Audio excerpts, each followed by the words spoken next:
Trigger warning. This is Conversations with Cousin Carlie. Herpes could never. Herpes could never break me, could never again make me feel less of. Herpes can't take my sexy away from me. Herpes does not take my worth away. Herpes does not devalue me.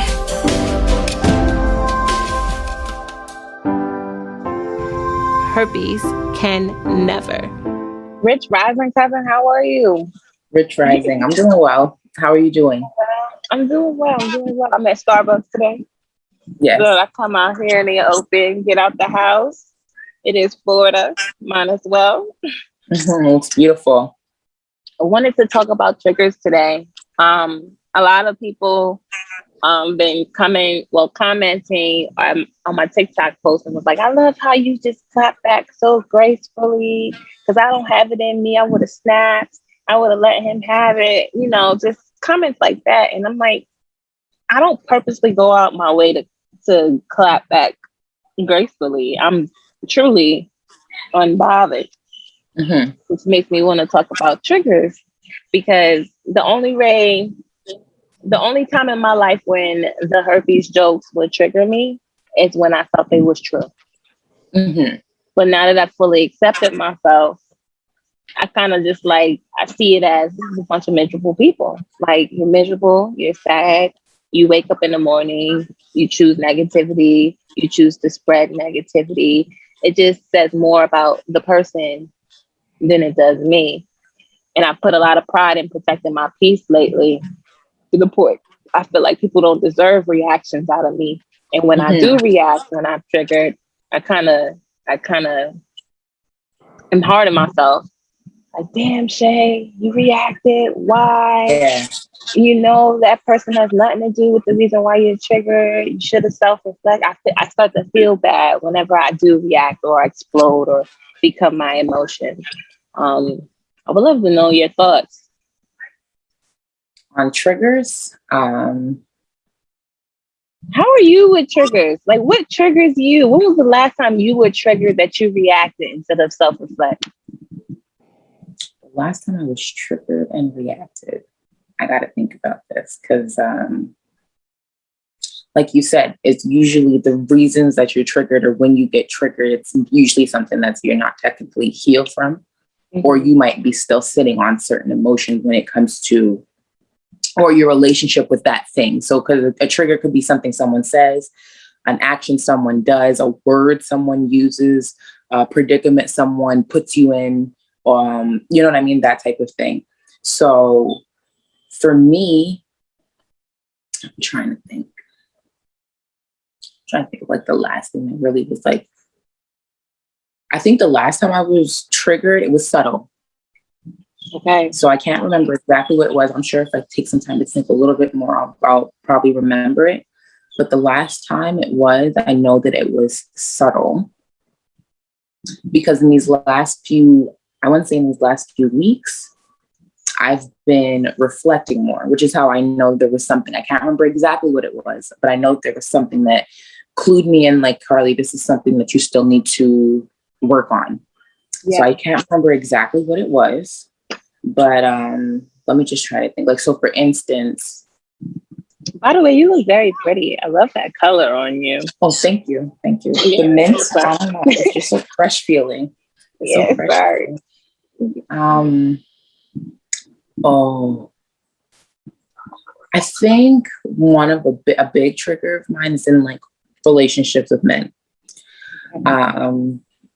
Specifically because there's some people, it's so funny. There's some things that can happen outside of a relationship. If like my friend does it or a family member does it, it doesn't hit me the same way as if there's someone that's like a romantic partner does, right? But one thing that gets me is, this is how I know, right? I said it was going to come to me. When people do not take accountability. When people do not take accountability, it like, internally, I just feel really like hot in my chest. I just feel very hot in my chest. In my head, I feel a little bit like discombobulated. Like, yeah. I don't know if it's my body's natural reaction sometimes like shut all the way down to like process whatever they're saying to me or not saying to me so that I don't explode. But what my body does is it goes into like shut down mode. It's like to the point where like I'm not hearing nothing. I'm not thinking about nothing. I'm just looking at the person like, okay, are you going to get to it or not? Like, are we going to have an honest conversation or not? And I think that's when, so that's specifically, so specific scenario is if I'm in the process of trying to have an honest conversation with someone and they don't take accountability while they're like in my face or like we're on the phone and I just hear it in their voice, like, okay, you're not going to admit to something, even though I'm looking at you and I'm saying like, hey, this is what happened, or this is how it made me feel. If there's like denial there, if there's non-acceptance there, if there's half truths being told when I already know the full truth, my body automatically feels it. But what I realized lately is the way that I handle certain triggers are still the way I did when I was little. Like, because I liked to keep things smooth and not be in a situation where I'm arguing with someone or acting out of character. You know what I mean? Like you said, letting someone or allowing someone to trigger me and then act in a way that I don't want to act. So what I've always, or couldn't act when I was little, right? So what I always find myself doing is shutting down, getting extremely quiet. My brain literally is the one time I have like no thoughts at all, but the situation. My body is hot, my body's tense. And in my mind, that's a lie, no thoughts at all. In my mind, it's just like, is this person going to get to it? Carlie, what should you say right now? Should you address the fact that this person is not taking accountability? Should you address this person right here while they're, so it's very personal for me. Setting expectations. Pardon me? Setting expectations. So, but the initial part, just that trigger. So like, once I get my body regulated, and I guess it gives me that timeout period, I can come back to the conversation like, okay, now let's address it. But when it actually triggers me from like that first initial, like that feeling hits me, my body just brings it all the way down to like basics. Like, Carlie, you got to chill all the way out, take everything in, and then react. Because what I used to do is just things would just annoy me. Okay. Somebody say something and I know it's a lie. It was like, there's no decompression where my body says, okay, we're going to clear her mind. We're just going to make the heat go in her body rather than like, you know, the energy come through my throat. But when I like before, the moment you say something, I just have something to say right back. Like, nah, what we're not going to do is, but that didn't help me either because I wasn't self-regulating. I was just trying to shut the person up. Right. Yeah. So now I've learned to let the person say what they're going to say, because I've also learned you can interrupt someone while being triggered and not let them get to what they were going to say, which could alleviate the pressure that I was feeling all in my body anyway. So I like to make sure like I don't let my emotions get the best of me so that I don't manipulate the situation into being more triggering than it has to be. Because that's one thing I've learned about myself is if I speak too abruptly on things, especially with someone who's already not trying to be accountable, it's going to start probably bringing up more and more things for me to be upset about or uncomfortable with. Or maybe I might have starting like not displacement, but like placing the blame on them when it's something that's like old stuff. But for me, I feel like triggers are so personal. I'm the type of person that'll go away with a lot of stuff instead of pointing the blame like, oh, you made me feel like this. You know what I mean? I always try to look at like, Carlie, why is this still hurting you? Why is this hurting you? Could this have been avoided? How can you help yourself now? Is there a conversation that needs to be had with this person, like to really clarify what's going on? But yeah, and that's the last time I was triggered. The last time I was triggered was about lacking accountability in a conversation. My last time being triggered, I was sitting in the car with my mother and my sister. And I was like, we should all get our colons clean, you know? I've never done it before, da da da da da. We all talking. And Mom's old school, of course. That's just not natural. She goes into her whole spiel on how she's not gonna do it. And I'm like, Hmm. Mom, the vaccine ain't natural. You took it. Like, Hmm. but whatever. She just goes into how it's not natural. So I'm like, all right, let me think of something else we all can do as ladies. I'm like, let's all get yoni steam. And then she goes, I've been really good with my pH balance, so I'm not trying to do anything that's gonna throw that off. And in that moment, I was triggered. And let me tell you Okay. why I was triggered. See, usually I would have started an argument with my mom. That's old Hmm. Shayna. But this time I Hmm. sat with myself. I'm like, damn, you are triggered right now, sis. And I was triggered because I wasn't taught how to take care of my vagina. Mm. So just to hear her mention something about her pH balance and how it's under control and she's not trying to do anything to mess it up, I started thinking about all those times as a teenager and in my young 20s when I'm having problems with BV and yeast infections constantly, don't know what's going on with me. And I had to figure that out for myself. And I'm Yes. like feeling like as a mother, you should have, if you knew about it, why didn't you teach Right. me about it? Why So, wasn't it imparted so that I would know how to handle my pH too? Yeah. so I wasn't out here winging it, just trying to figure it out on my own, not knowing Yeah. what the hell was going on and doing different things and going on Google and asking my girlfriends when I could have just got it from my mother. So in Hmm. that moment, I was hella triggered, but I didn't say nothing. I kind of just kept to myself, Right. decided to process like, where is this coming from? Why is this Right. here? How can I stop being upset with her over this? Maybe she's just learning. I don't know, but she's not open to therapy or anything like that. So I'm really trying to heal our relationship by myself, which Yes. is a little bit frustrating too. And I guess that's part of the trigger as well. It's kind of like, ugh, I got to go through all these loopholes to heal from a relationship with my mother when I feel like she should be doing it with me. I'm setting an expectation. Hmm. But I definitely was triggered in that moment.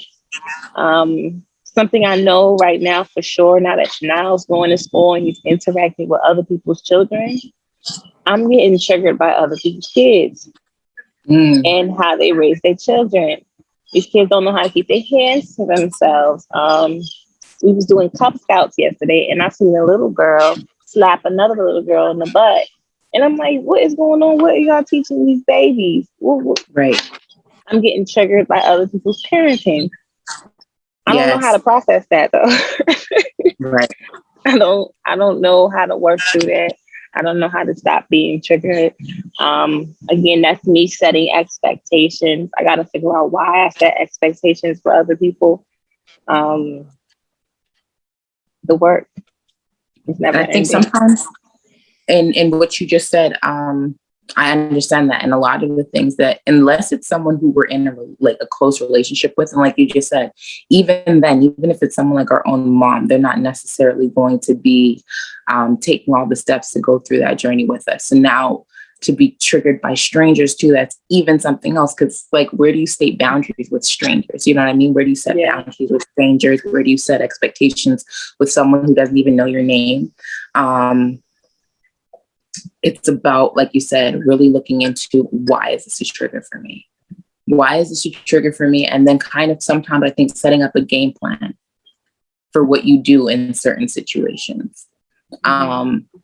Because when you know that this is something that could tip you off, if you know, like people who know they have allergies, they're going to bring their EpiPen with them if they have it, right? If they have sensitivity to the sun, they're going to wear sunscreen before they go out. So I think if we know what our triggers are and we become aware of them, certain settings, we have to set ourselves up with the game plan before we even get there. You know what I mean? Before we even get there, like I'm trying to think of one. While you're thinking, you're right. Because I Yeah. know, like, my parents are triggers for me, but they have taught me the most about myself because I'm learning how to handle my triggers by being around them. I'm learning how to react differently. I'm learning how to not attack and to self-reflect. So I guess that is a part of my game plan. If you think, if I think about it, like going into the car and even having that triggering moment, just discussing pH balance, and I'm like, instead of me saying anything, because I would have spoke up and said, voiced how I felt and made her feel bad, made her feel like this bad mother. Instead, I just kept it to myself, and I was like, okay, where is this coming from? Why am I feeling this way? And how can I change this moving forward? You know, having these conversations, talking about it now, talking about it with my sister, just being different. Yes. Yeah. As far as other people's kids go, no, it's hard. I think that's where it comes into like the play of like your kids. And then, but I think once you become more familiar, that's when influence can change. You know what I mean? You can be, especially if it's a part of a team, it's like, okay, as you get to know the parent, like, oh, so one thing I do teach my son is, you know what I mean? And sometimes it's by way of, I guess that's kind of trying to influence it, but it is what it is. Sometimes protecting your triggers is teaching other people. You know what I mean? Making them aware, because that, which you just mentioned, is about consent. It's about touching someone's body involuntarily without them actually knowing, you know what I mean? Soliciting that or inviting that. So that's a teachable moment. Once you get comfortable, once you get more familiarized with the people that are around, it's a teachable moment. Because sometimes our triggers are like I said before, like sometimes our triggers are for us to work through, but sometimes the triggers are based in an actual values. You know what I mean? Sometimes or usually we have some type of value system based on what triggers us. It's based on like how children should be raised, how people should interact with people, how parents should treat their children, how friends should treat each other, how a lover should treat their partner. These triggers are like usually rooted in some type of value system, for good or for bad, that we learned. You know what I mean? Because sometimes a trigger means when you're first triggered, it's the initial like bell ringing to your body, like, oh, this is the indication of that shit you don't like. You know what I mean? Sometimes it's like that first trigger is like the red flag for what might come. And so I think sometimes those are indicators where you have to pay attention to those ones the most, because it's like, I might be in a situation, or I might be in a relationship with someone I shouldn't be. Whether this is a working relationship, a family dynamic, whatever. Sometimes those triggers is what alerts us, like, this is that thing that you don't like to have around you. And some things we just have to not have around us. Other things, yes, it's time to take it all in and work through it. But sometimes it's like, this is the tip of the iceberg. This is the tip of the iceberg, and this is where you might have to call it. But an important thing about triggers that I learned, it's so funny, is when other people are triggered and I don't know why, you know? And I think that's the flip side of things, where I look at it and I think about how can we best help people that we trigger, you know? I think keeping an open mind. Because I know sometimes I know for sure that I'm triggering and I trigger other people. Like I know that for sure, but being open to hear what the next person has to say, no matter how strong I feel and my feelings and my point of view, I also have to not dismiss or invalidate how they're feeling. One thing with me, I had to do, and this was 2018. This was my New Year's resolution. I was like, Shayna, you have to make sure you apologize quicker. No matter if you feel like you were right, you can still acknowledge if you made someone feel away. It wasn't your intentions, but it was my intentions to make you feel this way. And I'm sorry. I love you, and I never want to make anyone feel that way. And just keep it at that. No explaining myself. No justification, no nothing. Just, I'm sorry, leave it, pause, go back to the conversation. Then maybe I can explain my intentions behind it and where I was coming from and my point of view. Because sometimes when other people are triggered by me, it used to trigger me. How dare you be triggered when this is it was the me wanting to be in control, or me wanting my opinion to trump everyone else's opinion because no one else's opinion or feelings matter. So that's that child in us, that crying child in us that's still searching for something. I don't know. That's usually what it is with me. Yes. Usually for me, it's like some resolve that I didn't have. Yeah. Some resolve that I didn't have, or something that I didn't even realize was a thing. What was another one? Before each one of them, we used to be, I'm trying to think of something that kind of shocked me recently in terms of what was a trigger. Nothing as of late. Besides the accountability thing, but like trying to think about something that's like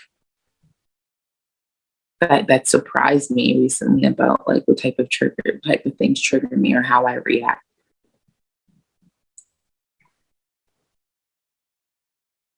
I don't know right now. Because my thing is, as it comes, I identify it and then work through it. But I'll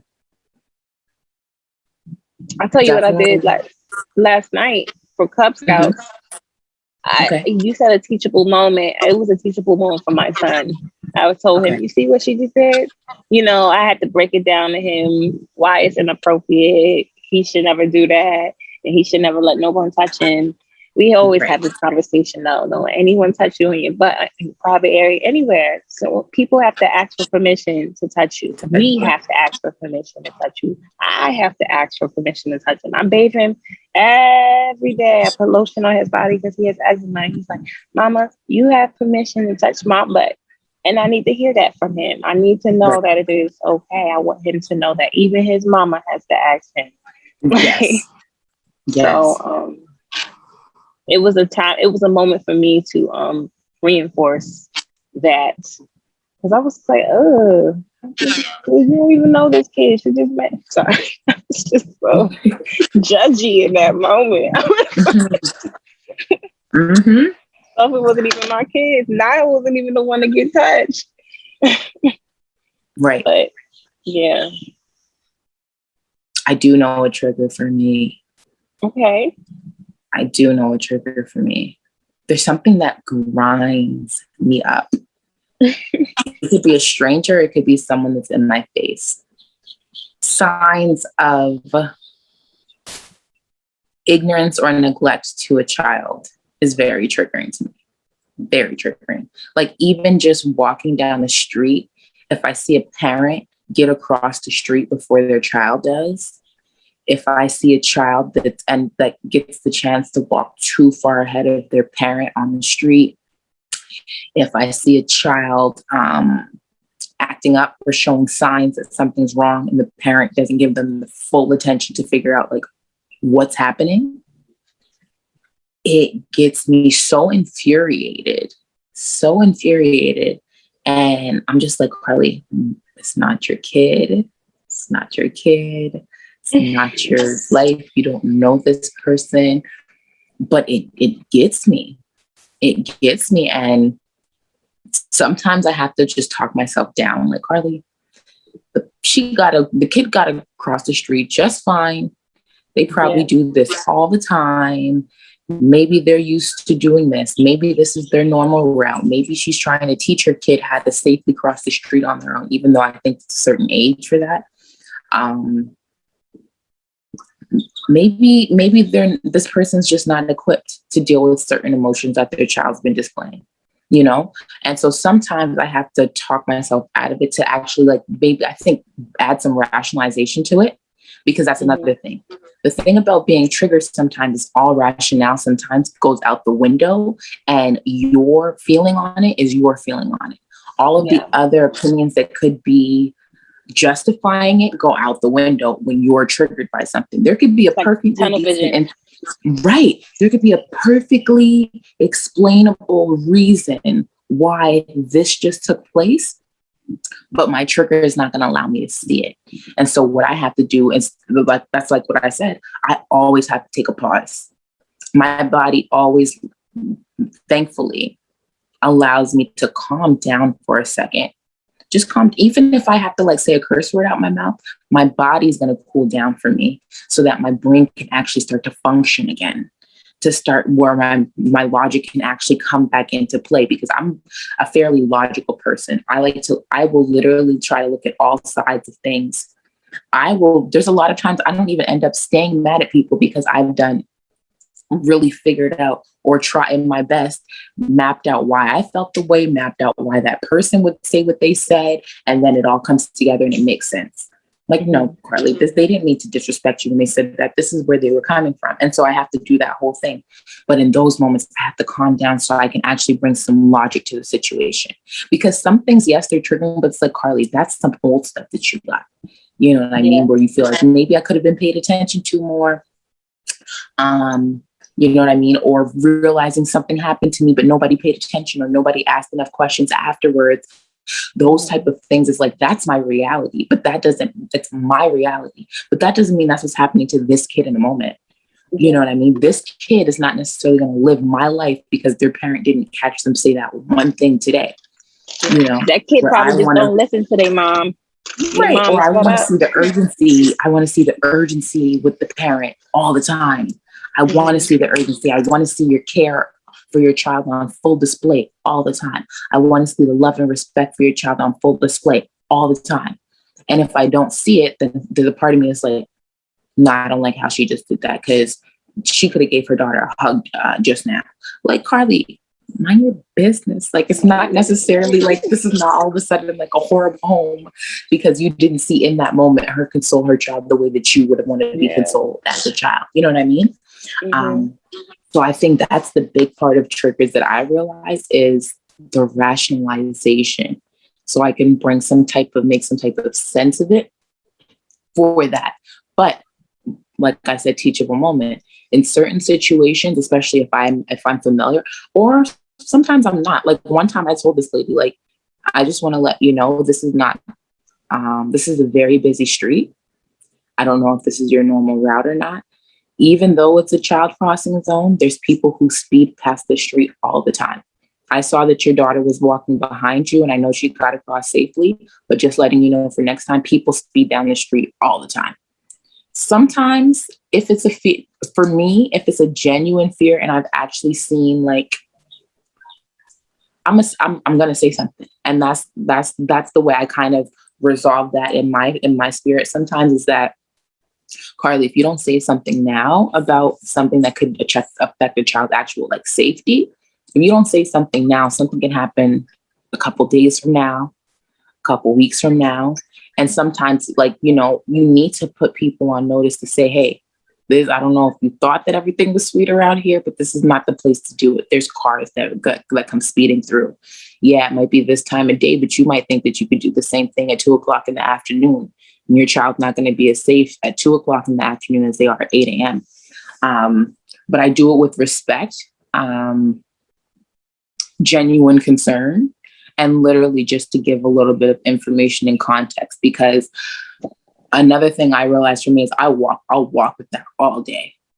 Like, I hope that little kid's okay. I hope that little kid's okay. I hope that mother thinks, like, in the next couple of weeks, like, to change, or, you know, my brain will go into overdrive about certain things. So I'm like, no, Carlie, you have to say something about it in order to chill out. Yeah, all of that reworking what happened to me as a child can come. But in this moment, Carlie, say something. Otherwise, you're going to ruminate on this until the middle of next week and be like, I wonder how that little boy with the red hair is. Like, no, Carlie, he's gone. He's gone. You're not even going to see him again, probably. But yes, bringing logic to the situation is what I need.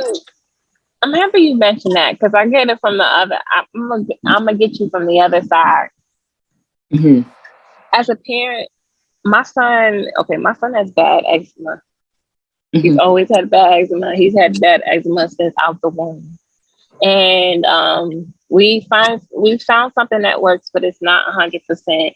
But we've tried everything in the book. I mean, he's almost 6 years of living now. Mm-hmm. And what triggers me is when, and I get this all the time, is when other parents and other people want to give me their eczema advice as Mm-hmm. if I haven't tried everything in the book, and I hear the same freaking advice every single time, and everybody wants to give me their advice that I didn't ask for. Now, I don't react and I don't say, I don't want the advice. I'm thank you. You know, I listen to it. It goes in one ear and goes out the other.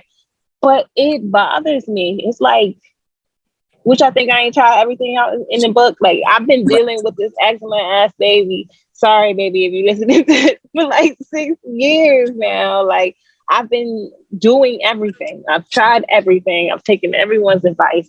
I just wish everyone would just shut the hell up when it comes to my son and his skin. Mm-hmm. It's a trigger of mine. I was telling my mom about that, and she was like, "But they're doing it from the kindness of their hearts. They just want to help." I said, "Yes, I know, and I understand that, and this is why I treat everyone with grace.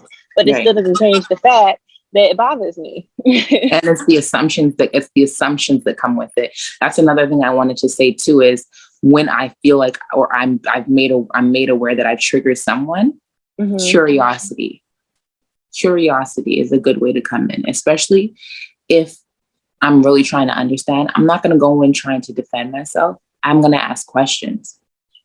Let's say like someone accuses me of something that I'm like, that's not the case at all.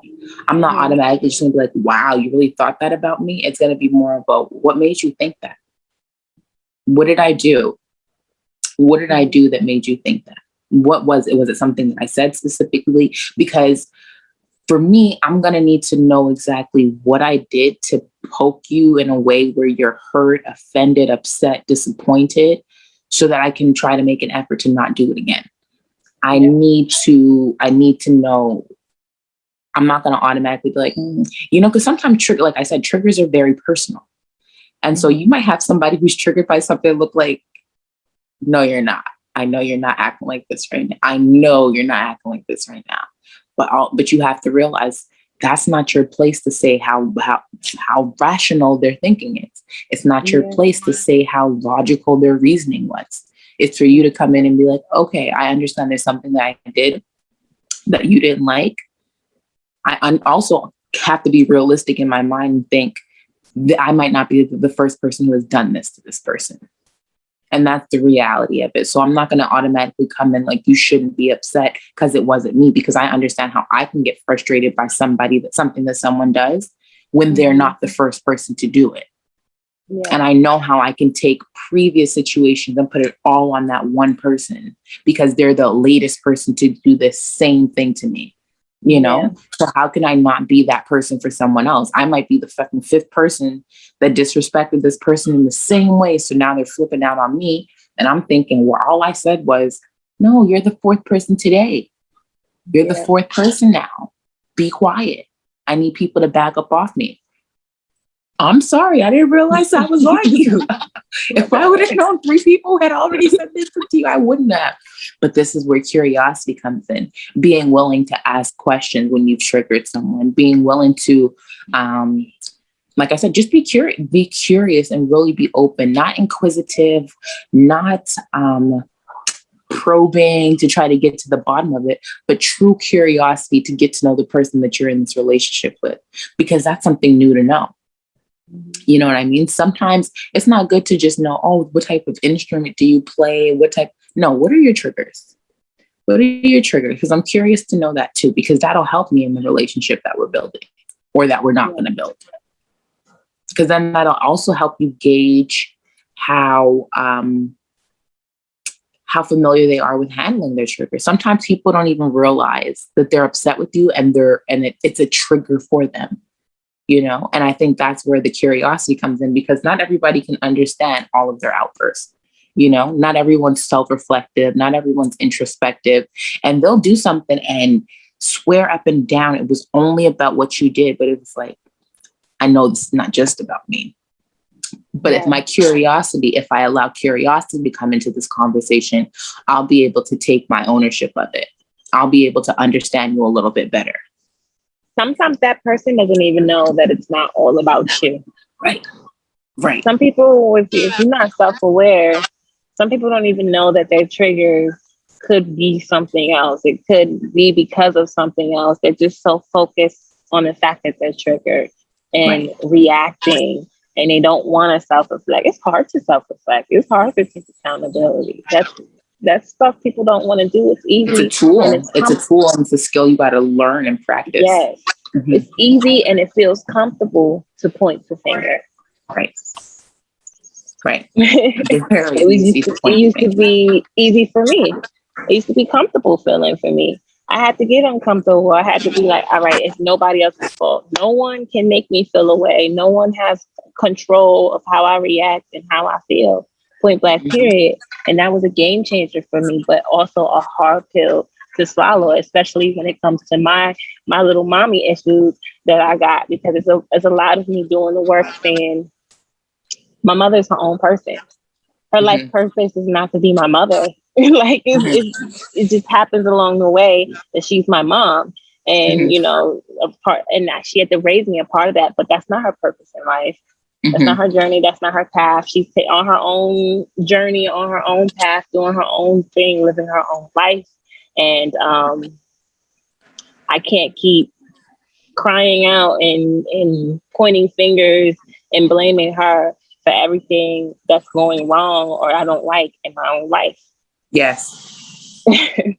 Grow up. That's real. Grow the fuck up. Yeah, it's really real. And making sense of it. And I think, like I said, that's where logic is, really putting that reasoning back into it. Because otherwise, I don't like to use this word much anymore, but I don't like to feel crazy. I don't like to feel like everything's just up in the air. My emotions up in the air, my thoughts, not making sense of anything, just being upset. Like, because the thing about me is being upset, being anxious, getting nervous, getting frustrated when I'm triggered, it doesn't serve me any good because nothing makes sense. Nothing makes sense. I'll be able to see red. My mind, like you said, one track minded. I'll be so focused, laser focused on the negative thing that I won't be able to see the bigger picture. I won't be able to see all parts of this person that I'm dealing with. I'm not able to see all parts of myself. I'm not able to see how many times I've gotten over the same thing that's happening right now. So why am I letting it take me down? You know what I mean? That's like getting into a fight with like a 4-year-old. Like, you are not going to get hurt. You have battled this already. You're going to sit here and act like this 4-year-old, technically, right? Whatever the trigger is, this 4-year-old is a threat to you.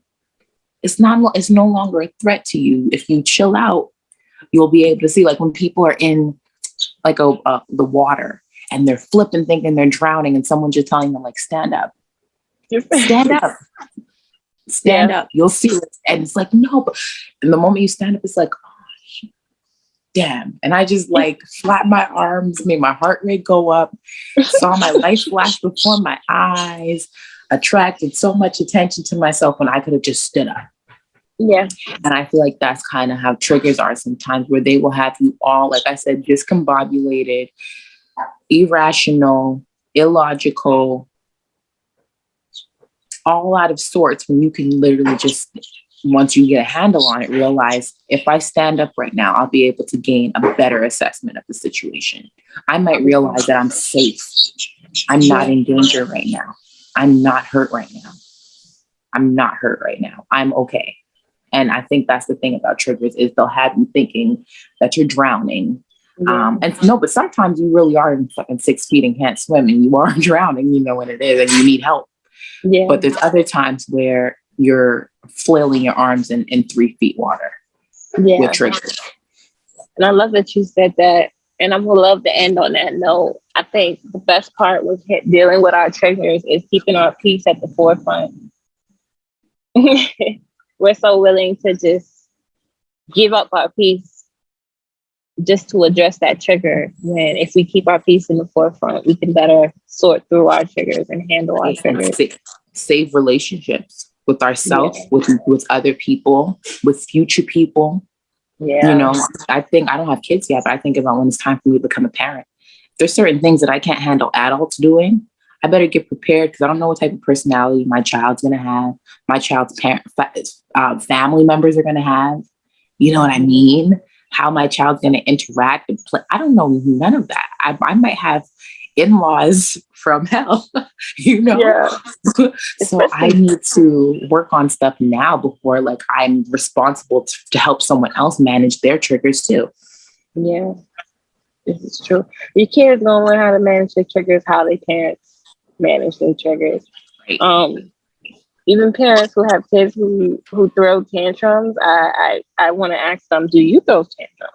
Are you at home when you get angry? Are you screaming and hollering at your spouse or significant other or at your kids every time you get upset? It could be the reason why your kid has tantrums because you over here having adult tantrums. I remember being friends with this girl, and her daughter pulled hair. Okay. And she's getting frustrated that her daughter pulled hair. But when she was mad at her daughter, she pulled her daughter's hair. And I'm like, your daughter pulled hair because because that's what she's learned to do when she's frustrated. So there's that. Let's end this conversation. Yes. If y'all watching, please put in the comment section, what are some of your triggers and how do you handle? Do you have your triggers under control? Do you not have your triggers under control? If you don't, it's okay. I used to be someone who didn't have my triggers under control. And even sometimes now, even at me being self-aware, there's certain people in my life that can still get me to the point where I'm reacting. So it's an everyday thing. Growth is every day and triggers are going to come. But when your triggers come, it's a learning moment. Take the time to learn about yourself, discover something about yourself instead of reacting and pointing the finger.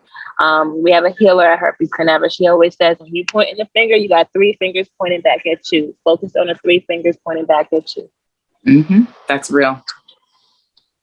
All right. Love you, cousin. Love you too.